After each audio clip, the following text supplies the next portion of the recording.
Saudara sekalian, shalom. Bertemu kembali. Dan puji Tuhan kita semua diberi kehidupan, kesehatan dan kesempatan. Sebelum kita memasuki berbagai aktivitas kehidupan, pagi ini kita merenungkan firman Tuhan. Dengan tema menjadi pelaku firman Tuhan adalah kunci kebahagiaan hidup.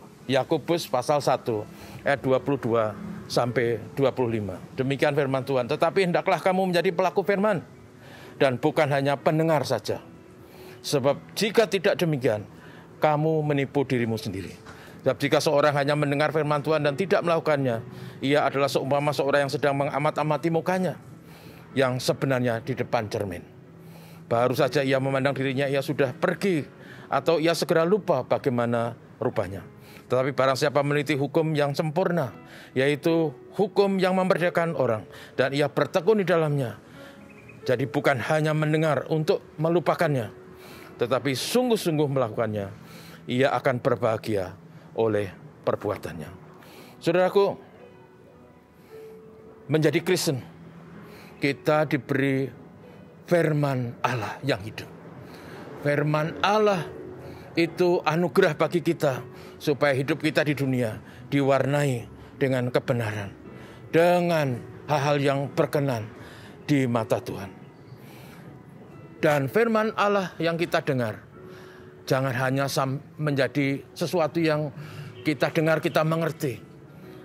Bahkan mungkin bisa saja kita menghafalkannya. Tetapi tidak cukup berhenti di situ. Firman Tuhan itu harus dipraktekkan, diimplementasikan. Karena kalau kita mengerti firman Tuhan dan tidak melakukannya, maka sesungguhnya kita adalah orang-orang munafik.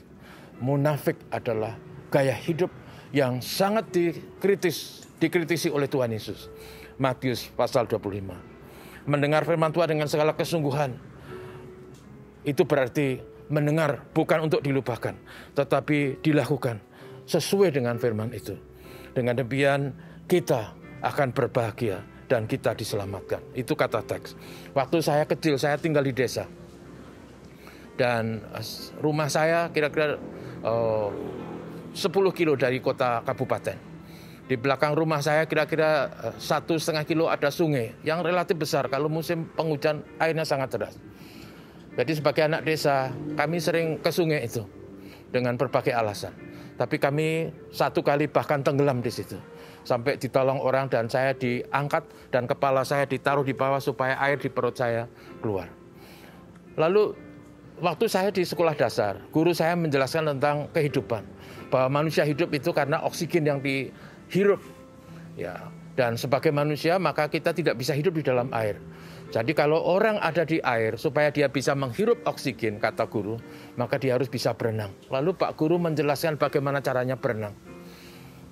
Dengan cara telungkup ke bawah, dengan tangan depan, tangan bergerak ke depan, ditarik ke belakang dan seterusnya. Lalu kakinya digerak-gerakkan. Guru menjelaskan demikian rupa supaya orang yang masuk ke air tidak tenggelam. Jadi setelah itu saya praktekkan yang luar biasa. Saudara-saudara, setelah saya praktekkan teori dari Pak Guru itu, akhirnya saya bisa menyeberangi sungai yang lebarnya 8 meter. Saya seberangi berenang hanya berbekal teori dari Bapak Guru.